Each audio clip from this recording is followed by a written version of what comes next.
Sveiki atvykę į šį vaizdo įrašų kanalą, šis video kanalas jas širdis lakuta ieštų kant ir dovanoja jums dangiškus ames laiškus, kurių mums tada ir dabar syla mūsų usų esų Kristaus ir švenčiausiosios mergelės Marijos, kad galėtumėte tinkamai paruošti jo dangiškoms vestuvėms. Avinėlio Dievas šiandien pristatome Dievo trijų svojtų kūrinių ušų įrašų Kristaus Rumunijos naujajame Jeruzalės vienuolyne.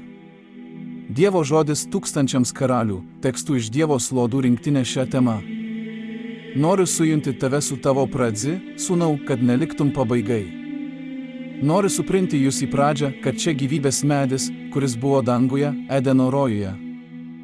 Buvo įžešų iš dangaus medžių, kuris nedaug vaisių, jis buvo persagujo ir blogio atnimo medų, bet gyvybės medis neveli fruitų, nes jie įhat, žymų paėmų ir iš to, nes žymų nelygių, kad nepaėmė ir kad jis nemirė, taip buvo išvestas. Kad vaisiaus metu jis neištiestų rokos ir nenuskintų vaisiaus neusikės, kad nepaimtų ir žamanai negyventų danguje nepaklusdamas. Ir vyras vėl buvo pasodintas ant zemuje, jis šovė į zemuje ir trieso į zemuje. Bet aš Vyloša gyvybės medis, vaisius daviau praėjęs 2000 met, ir aš Vyloša vartai į gyvybės medį. Įvas A gyvybės medis, taip pat apša durys į gyvybės medį, prisikėliau ir surišau velnę tištėnų metų ir viešpatavau savo karalystėje.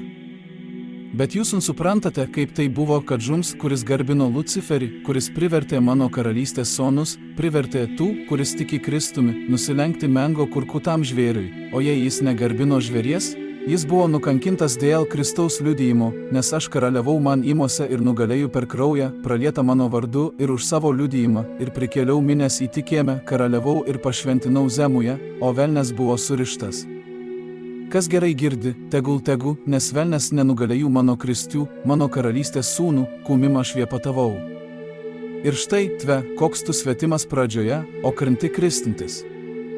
Kad po to, kai jie visi nugalėjau nuo tų, kol buvo surištas velnes, tada aš juos visus pakėliau, kad karaliautų su manimi tyšantų teu, ir tai yra tie, kurie įdu jums į pūtą, įmu į su įjų.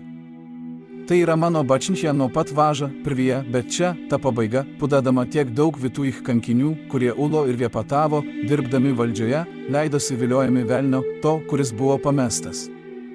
Praėję sekla pateko į tikinčiuosius, nes svetitas velnio veidas liko į livų mintise, ir avys buvo taksiktos nuo ožkų, o avių liko sekė, jos tapo ožiais ir svetio įsgu ir į kairę. Bet klajojantis vilkas visada šakiojo avių, nes jos buvo jų, ir jis kelia baimės avims ir avių piemenims, o avys nesimušė ir nepažadino piemenų. Ir jie svečių jų kalvose ir kalnuose, kol nebežinojo kelio į arklidę.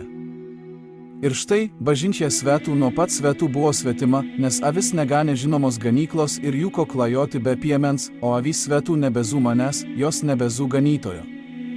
Balsa ir ką Dievas buvo padaręs, jei ne tai, kas parašyta, kad praštų trimituoti ir skelbti jaunikio ateimo kielų pas nuotaką, į jo bačinę.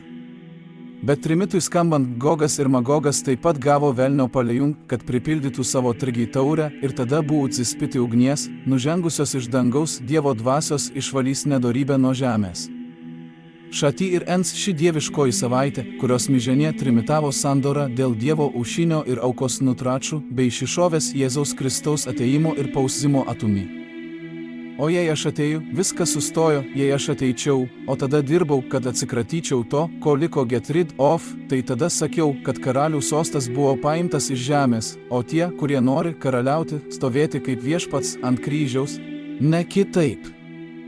Ir iš kur? Kad imperatoriai nieko zaėjojo ir liko savo postėje.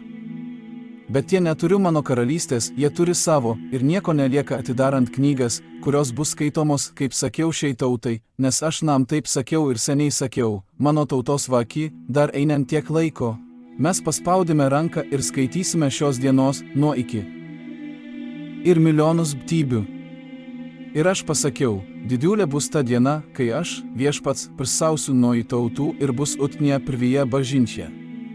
Ir štai Gogas ir Magogas gieda, šaukia ir raitosi, o velnes siautėja kaip niekad sra, o netikras prūštasas mato savo melą, nes amžiai yra mano tėvo arkose, ir jis nėra išmintingas taikyti. Nei pirštai nesuprato, ką rašo, nei toli estai, nei pėstai estai, jie stovi ir žvori iš dangaus ir supranta, kaip tai ateina, nes štai žemė atsiklie paslaptys, o dangus ir Jeruzalė sičti priimk tuos, kurie ateis į vitę tos dienos, kai ši knyga bus atversta ir iš jos perskaitoma. O deligi ir maži mirusiam stovės pšais ją, o melag open bus ugnies ežeras, antrajam mirtis. Mano tautos vaky, kilkite ir jūkite šią pamoką, kad žinote, kaip reikia laukti mirusiųjų prisikelių ir išumojo veketo įveno. Visi sako, kad viešpats yra melagis per savo prestus, bet taip nėra. Pasaulis nesupranta, kad pasauliu savo karalystų ir nesupranta, nebent paortų į pradžią.